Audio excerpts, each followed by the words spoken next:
টাইমে জাহেলিয়াতের সময় যেমন ছিল, বর্তমান সময়টাও এমনই চলছে। ওই সময় শিশু বাচ্চাদের হত্যা করা হতো, ধর্ষণ করা হতো, মেরে ফেলে দেওয়া হতো। জেনা, ব্যভিচার, অন্যায়, অশ্লীল, বেহাপনা কার্যক্রমে কোনো অভাব ছিল না। চতুর্দিক দিয়ে এমন পর্যায়ে ওই দেশের জাতিটা, ওই দেশের মানুষরা বিপর্যয় পড়েছিল ন্যায় বিচার না পাওয়ার কারণে, ইনসাফ ভিত্তিক বিচার না পাওয়ার কারণে। আজকের সমাজে আমরা মনে করেছি স্বৈরাচার বিদায় নেওয়ার পরে স্বস্তিতে মানুষ চলতে পারবে, আরামে থাকতে পারবে। কিন্তু এখন এমন একটি পরিস্থিতি চলছে, আমরা কথা বললে নিজের লাঠি নিজের সেবার উপরেই লাগে। যারা বসে আছি আমরা কিন্তু স্বৈরাচারদের পক্ষে ছিলাম না। আমরা সংগ্রাম করছি, আন্দোলন করছি, বিরুদ্ধে কথা বলছি। কেন বলেছি? চেয়েছিলাম একটি সুন্দর পরিবেশ, সুন্দর একটি সময়। আপনারা অবাক করেন, গত দুদিন হল রামেশ্বর নামের যে মেয়েটিকে হত্যা করা হল, ধর্ষণ করে, মাথার জায়গায়, হাতের জায়গায়, বডির জায়গায়। কি অপরাধ ছিল এই ছোট্ট একটি 7 থেকে 8 বছরের একটি মাসুম বাচ্চা, নিষ্পাপ একটি বাচ্চাকে নরপশুরা ধর্ষণ করে জবাই করলো, হত্যা করলো, টুকরা করলো। এমন একটি নয়, দুইটি নয়, প্রতি নিহত এই জাতীয় কার্যক্রম চলছে তখন কিছু নরপশুরা স্বৈরাচারদের ন্যায় পার্লামেন্টে দাঁড়িয়েও তারা কথা বলছে। আর মধ্যযুগী ব্যাপার স্যাপার এগুলা এখনকার যুগে এই কোরআন দিয়ে বা এই জাতীয় আইন ব্যবস্থা, সংবিধানের দোয়াই দিয়ে তারা হলো একের পর এক ঘটনাগুলা লুকিয়ে মানব জাতির সাথে বড় ধরনের প্রতারণা করছে। এটা আমি মনে করছি যে আমরা আজকে ক্ষমতায় এসেছি, আমরা বললে আমাদের শরীরে রাখবে, বাধা আসবে। আগামীকাল যদি আপনার মেয়েকে এমন হত্যা করা হয়, ধর্ষণ করা হয়, যুবতীদের যদি এইভাবে নির্লজ্জিত ভাবে এই অবস্থায় যদি আপনার পরিবারের একজন পরিবার টুকরা সন্তানকে যখন করা হবে, তখন আপনি বুঝতে পারবেন আসলে এই ঘটনাটা কোন পর্যায়ে যাচ্ছে। আমরা এটা চাই না, এটা চাই নাই। প্রতি নিহত এই দেশ, এই জাতি সুস্থ বিচার যদি না হয়, আল্লাহর গজব আসতে বেশি সময় লাগবে না। আজ হোক, কাল হোক, পুরা জাতিকে আল্লাহ গজব দিয়ে শেষ করে ফেলার জন্য আল্লাহ যথেষ্ট। ভাইরা, এই জন্য আমরা অনেক বিষয়গুলায়, আমি আবারও বলছি, আমরা মনে করেছিলাম আজকে আমরা মুখ বন্ধ করে বসে থাকি, লজ্জায় কথা বলতে পারি না। অথচ ইতিপূর্বে চুল থেকে একটু যদি পান কেটে গিয়ে চুল খুলে যেত, তার দিন থেকে তাল বানিয়ে আমরা অনেক রকম প্রতিবাদে নেমে যেতাম। আজকে আমরা মুখ বন্ধ কেন?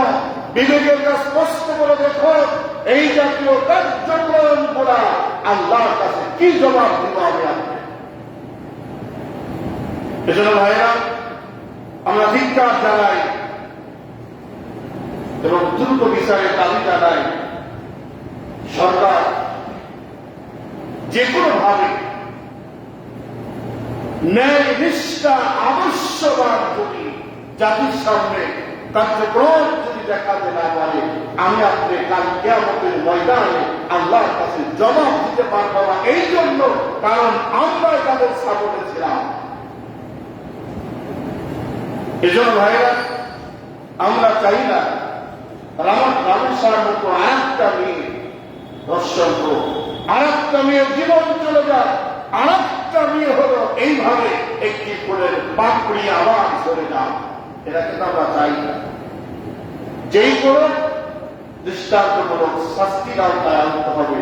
এই অন্যায়, অশ্লীল, এই বেহাপনা কার্যক্রম করা যত দ্রুত এই দেশ থেকে বিদায় হবে, তত জাতির মুখ উজ্জ্বল হবে, কথা বলতে পারবে। আজকে আমরা কথা বলতে পারি না। আসল আমি যে আলোচনা, আর মাত্র কয়েকদিন পরে আমাদের পবিত্র ঈদুল আজহা নামাজ হবে। কুরবানি কিনেছি, অনেকেই কিনব, আবার প্রস্তুতি চলছে অনেকের মধ্যে। এই কুরবানি হল গরু এবং ছাগল শুধুমাত্র কুরবানি যথেষ্ট নয়। এটা হল এমন একটি কুরবানি, আপনার জীবন জৈবন আপনাকে আগে কুরবানি দেওয়ার জন্য প্রস্তুতি নিতে হবে, বাতিলের বিরুদ্ধে অবস্থান নিতে হবে। হযরত ইব্রাহিম আলাইহিস সালাম দাউদকে দিয়েছিলেন। আমি গত জুমায় আলোচনা করছিলাম, তারপর থেকে আজকের আলোচনা। ইব্রাহিম আলাইহিস সালামকে কিছু মানুষ নমরুদের পরামর্শ দিল, হে ইব্রাহিম, তোমার বাপ, তোমার দাদা, বংশ, লোকজন, সব মানুষগুলা এই পক্ষে আছে, পূজার পক্ষে মন্দিরে যাচ্ছে। তারপর মূর্তি পূজার সবচাইতে ভালো যিনি কারিগর ছিলেন তিনি হল ইব্রাহিম আলাইহিস সালামের বাবা আজর। সবচাইতে ভালো মূর্তি তিনি বানাতে পারতেন। আজরের সন্তান হল ইব্রাহিম আলাইহিস সালাম। লোকেরা জিজ্ঞাসা করলেন, বললেন, ইব্রাহিম, সব মানুষ যখন যাচ্ছে একদিকে, আমি তুমি চলে যায়, সমস্যা কি? ইব্রাহিম আলাইহিস সালামকে কৌশল করে নানান কায়দায় মূর্তি পূজার কাছে নিয়ে যেতে হবে, ওই ঘরে ঢুকাতে হবে, এই পরিকল্পনা তারা তৈরি করবে। বিষয়টি ভালো করে শুনবেন। পরিকল্পনা তৈরি করবে। আজকে আমার দেশে কিছু মানুষকে পরিকল্পনা লাগে না, রাষ্ট্রিক ভাবে নিজেকে প্রতিষ্ঠিত রাখার জন্য এমনিতেই চলে যায় মূর্তির পূজা করতে, মূর্তির ঘরে মূর্তিকে সাপোর্ট করতে, নানান কায়দায় নানান ভাবে তারা হলো অমুসলিমদের সাথে আঘাত করে চলছে। অথচ মুসলমান ইব্রাহিম আলাইহিস সালাম তো করতে পারে নাই, করে নাই। ইব্রাহিম আলাইহিস সালামকে চতুর্মুখ দিয়ে যখন আক্রমণ করলো, আজকে নিয়ে যাবই। দেখুন, আল্লাহ রাব্বুল আলামিন নবীদেরকে আলাদা করে তৈরি করেছেন। তার উত্তম দৃষ্টান্ত আমাদের জাতির পিতা ইব্রাহিম আলাইহিস সালাম। আল্লাহ রাব্বুল আলামিন ইব্রাহিম আলাইহিস সালামকে যখন এমন কায়দার মধ্যে ছেড়ে দিল, জনগণ আজকে নিয়ে যাবই তোমাকে আমি। কিছু মানুষ চলে গেলেন। ইব্রাহিম আলাইহিস সালামের কাছে যারা মানুষ ছিল, বন্ধু বান্ধব, তারা বললেন, আমরা নিয়ে যেতে কোন সময় কালপন্য করব না। ইব্রাহিম আলাইহিস সালামকে জোর করে ধরলেন। ইব্রাহিম আলাইহিস সালাম আকাশের দিকে, তারকার দিকে তাকালেন। আল্লাহ রাব্বুল আলামিন কথাগুলো কোরআনে কারীমের মধ্যে তুলে দিয়েছেন। ফানাযারা নাযরাতান ফিন নুজুম ফাকালা ইন্নী সাকিম। ইব্রাহিম আলাইহিস সালাম তারকার দিকে তাকিয়ে আল্লাহকে সাক্ষী রেখে বললেন, আমি এখন অসুস্থ, আমি যেতে পারবো না। অথচ ইব্রাহিম আলাইহিস সালাম শারীরিক অসুস্থ ছিল না, অসুস্থতা ছিল, কিন্তু জনগণ যখন বললেন, তুমি তো দেখতে মনে হয় সুস্থ, কিন্তু যেতে রাজি না, অসুস্থ তো হয় কেন দিলে? ইব্রাহিম আলাইহিস সালাম বললেন, মানুষের অসুস্থ হলো দুই রকম। এক প্রকার হলো শারীরিক শরীরের অসুস্থতা, আর এক প্রকার অসুস্থ হলো মানসিক। মানসিক অসুস্থতা মানুষকে কেমন ভাবে দুর্বল করে ফেলে দেয়।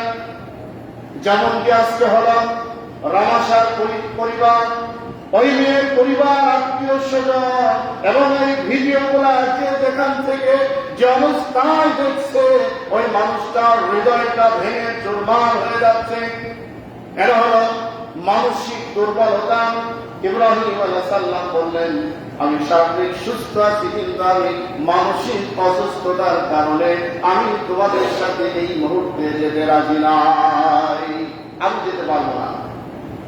লোকেরা সব চলে গেলেন তাদের কার্যক্রম শেষ করে। এবার ইব্রাহিম আলাইহিস সালাম বললেন, ঠিক আছে, আমি দেখবো আজকে তোমাদের খোদা কি করে, সত্যি তোমাদের কি করতে পারে তারা। ইব্রাহিম আলাইহিস সালাম ফাতাওয়াল্লা আনহু মুদবিরিন, সব মানুষগুলা যখন চলে গেল, ইব্রাহিম আলাইহিস সালাম পিছনে পিছনে চুপ চুপ করে গিয়ে এখন ওই মূর্তি পূজার ঘরের মধ্যে ঢুকে গেল। কোন মানুষ নাই। ইব্রাহিম আলাইহিস সালাম মূর্তির দিকে তাকিয়ে বললেন, ফারাওয়া ইলা আলিহাতিহিম ফাকাল আলা তাকুলুন, আয় মূর্তি পূজা, তোমরা এক একজন প্রভু, এক একজন খোদা, এক একজন ব্যক্তির এক এক নামে দাঁড়িয়ে আছো, তোমরা নীরবতা পালন করছো কেন? তোমরা কোনো কথা বলছো না কেন? আমি যে তোমাদের মাঝে আসছি, আমার পরিচয় তোমরা জানো না, আমার দিকে তাকাতেও পারো না, কি ব্যাপার নীরবতা পালন করছে কেন? আবার দেখছি প্রত্যেকের সামনে খাবার গুলা আছে, খাবার গুলা তোমরা খেতে পারছ না কেন? মাটির পূজা। ইব্রাহিম আলাইহিস সালাম জানতেন যে এরা কোনো সময় কথা বলতে পারে না, এরা একটা ভুয়া, এরা একটা মিথ্যা, এরা একটা মাটির বানানো খোদা ছাড়া কিছুই নাই। অতএব আমার যিনি মালিক, আসমান এবং জমিনের যিনি মালিক, গোটা পৃথিবীর যিনি মালিক, তিনি হলো এমন কোন সময়, এমন কোন মুহূর্ত, এমন কোন সেকেন্ড, এমন কোন সময়ের মধ্যে তার চোখের পাপড়ি পর্যন্ত বন্ধ হয়ে যায় না। সুবহানাল্লাহ। আমার আপনার যিনি আল্লাহ, আমার আপনার যিনি মালিক, আমার আপনার মালিকের এক সেকেন্ডের জন্য কি চোখের পাপড়ি বন্ধ হয়ে ঘুমের ক্লান্তি আমাদের আল্লাহর আছে বলেন? আল্লাহ রাব্বুল আলামিন এমন আল্লাহ, এমন আমাদের মালিক, এমন আমাদের রব, এমন আমাদের প্রভু। ইব্রাহিম আলাইহিস সালাম বললেন, ক্বালা আলা তাকুলুন, তোমরা কিছুই বলছো না, ঘটনা কি? মা লাকুম লা তানতিকুন, তোমরা একজন আর একজনের দিকে তাকাতেও পারো না, নড়াচড়া করতে পারো না।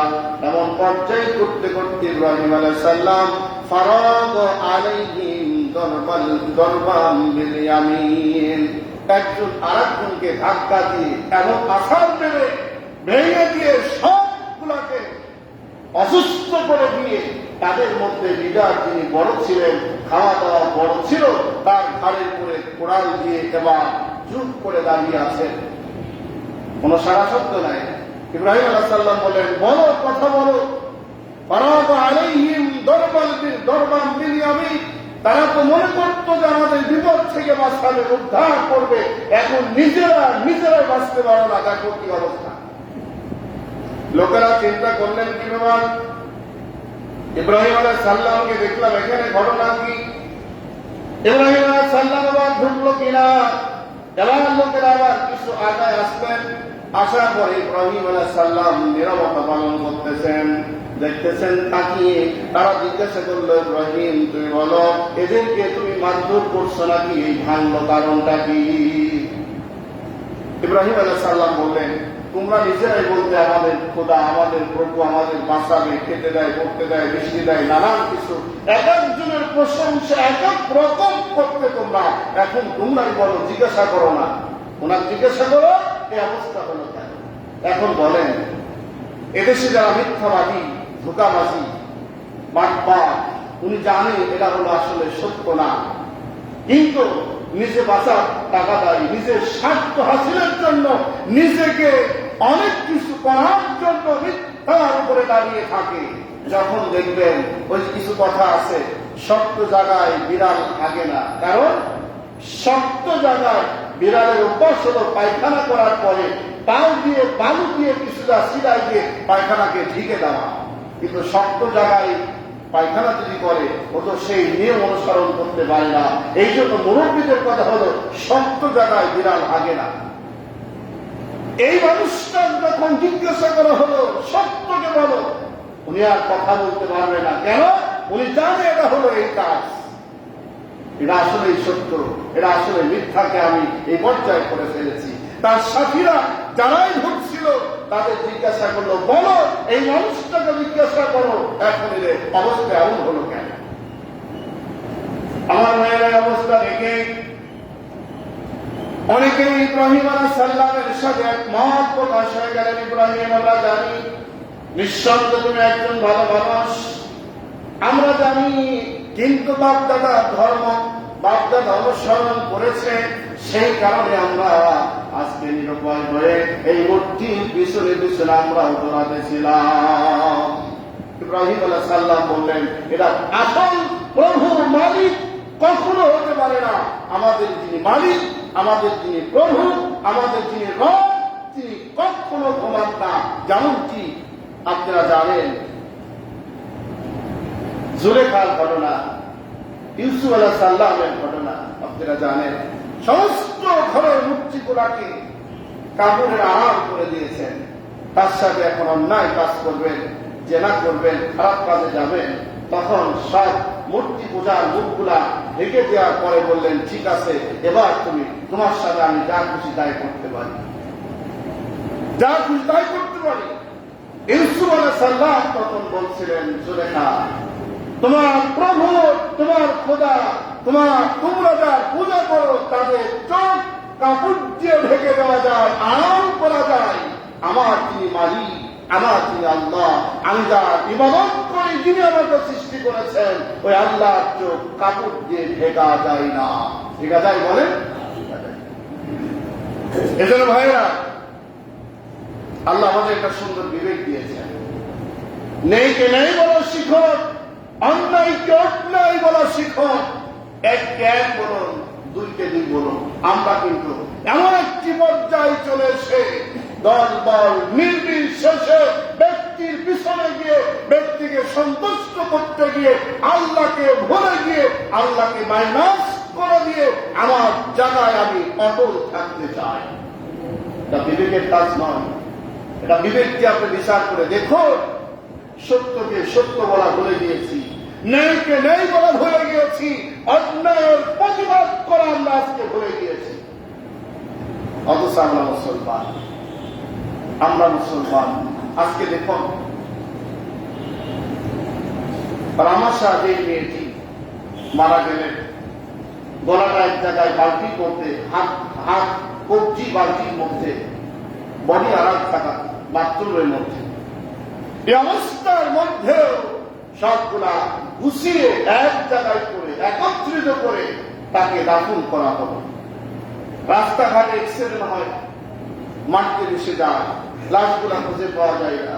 তারপরে পরিবার চাই, গোস্তের টুকরাও যদি হয়, রাস্তা চেষে মাটি দিয়ে বালু দিয়ে গুছিয়ে হলেও একটা কবর দিয়ে তার একটা ঠিকানা চাই, আমার সন্তান, আমার বাবা অথবা আপনজন এখানে দাফন করা হয়েছে এমনটার জন্য। যেটা বলেন এমনটার জন্য। কারণ আমাদের শেষ ঠিকানা হলো কবর। কোথায় বলেন? আমাদের শেষ ঠিকানা কবর।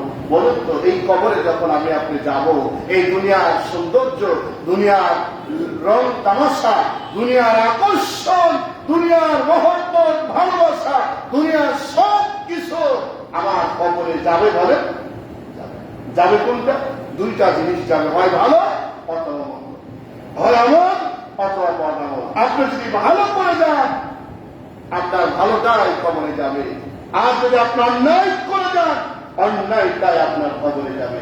এখন আল্লাহ বিবেক দিয়েছেন, এই বিবেক দিয়ে বিচার করে দেখুন, আপনি ন্যায়টাকে ন্যায় বলবেন, অন্যায়কে অন্যায় বলবেন কিনা। ভালোকে ভালো বলুন, অন্যায়কে অন্যায় বলুন। আপনি মানতে পারছেন না, ঠিক আছে।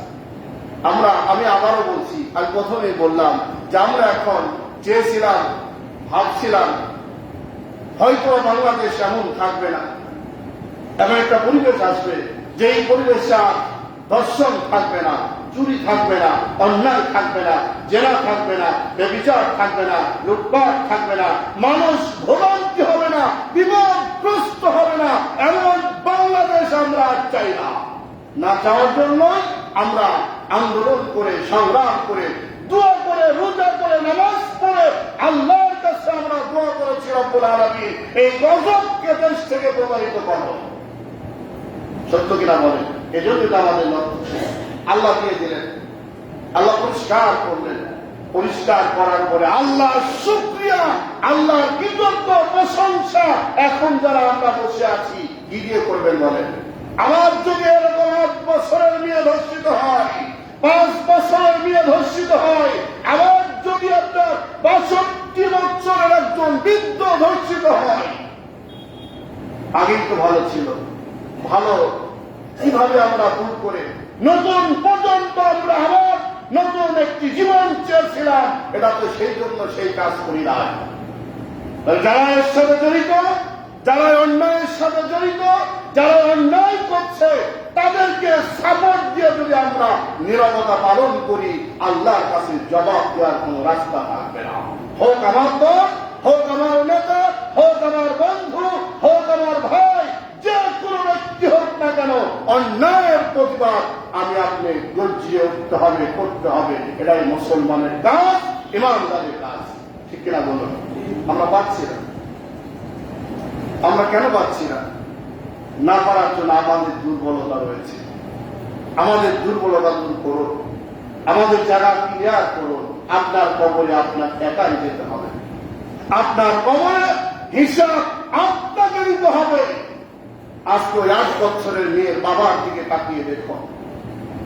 গতকালকে ক্লাস চলাকালীন সময় স্কুলে গেলেন, প্রত্যেকটি বাচ্চাকে জড়াই করে হাউমাউ করে কাঁদছেন, বুক ফাটা যন্ত্রণা, বুক ফাটা আপত্তি বিরতি করে প্রত্যেকটি বাচ্চার সামনে কথা বলতে তিনি পারে না।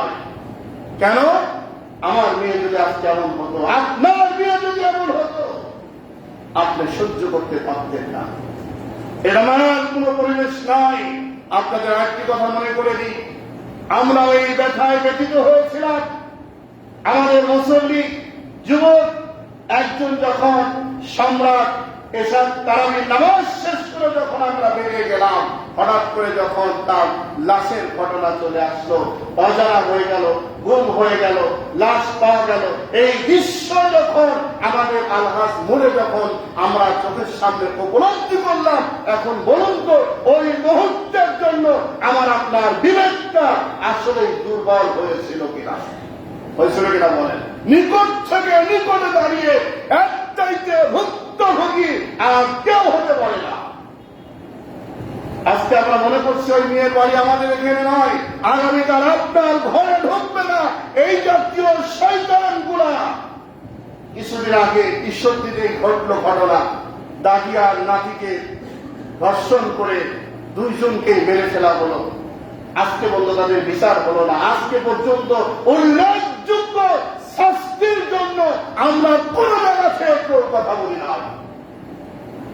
আমরা দল দেখব না, ব্যক্তি দেখব না। আমরা অন্যায়কে যদি অন্যায় ভাবে প্রতিবাদ করার জন্য গর্জে উঠতে পারতাম, আর এই সুযোগটা কেউ পেত না। কি বিচার পেয়েছে তারা? আগামীকাল আমার হবে কিনা, আগামীকাল আপনার হবে কিনা, আপনার পরিবার নিশ্চিত ভাবে চলতে পারবে কিনা, এটা আপনি ভাবলেন কিভাবে? অথচ আমরা কথা বলার জায়গা পাচ্ছি। কেন? কথা বললেই তো নিজের সেবায় নিজেরই লাচ্ছি চলে আসছে। এই জায়গাকে ভুলে যেতে হবে ভাই। আমরা মুসলমান, আল্লাহ বিশ্বাসী, পরকালে বিশ্বাসী, পরকালে আল্লাহর কাছে জবাব দিতে হবে। আমি কিন্তু কারো বিরুদ্ধে বলছি না, আবার কেউ মন খারাপ করে বসেন না, বারবার খালি আমাদের বিরুদ্ধেই কথা হচ্ছে না। আমি আপনার বিরুদ্ধে কথা বলতে চাই না, আমি আপনার বিরুদ্ধে কথা বলতে চাই। হয় আমার জীবন থাক আর যা। আপনি ভাবুন, দেখুন এই দৃশ্যগুলা একজন মানুষ সহ্য করার মতো নয়। একটা অসহায়, এত সুন্দর একটা চাঁদ, একটা মানে ফুলের পাপড়ি এমন চমৎকার একটি মেয়ে যখন মারা যায়, আপনার আমার ছেলে নাতিপুতি যাদের আছে আপনারা ভাবুন। আমি এখন ওই যে গতকালকেও রাত্রিবেলায় বাসায় আসছি 3টার সময় বাগান, লিচু বাগান থেকে আমার মেয়ে অপেক্ষা করছে, বসে আছে। আসছি গলা পরে একসাথে, তখন গান ঘুমান। ওই মেয়েটাও ঠিক তেমনই বাবা। এই জাতীয় ঘটনা যখন ঘটবে ওই মুহূর্তে গিয়ে পরে টের পাবে আপনার পরিবারে যখন চলে আসবে। এখন কষ্ট অনুভব করছেন না, বুঝতে পারছেন না, আপনি ব্যক্তিকে সন্তুষ্ট করতে গিয়ে সব ভুলে গিয়েছে। এটা আপনার আদর্শ হতে পারে না। আল্লাহ 3টা স্তর দিয়েছেন কোরআনে কারিমের মধ্যে। আমরা কথা বলতে পারছি না, এটা আল্লাহ জানেন।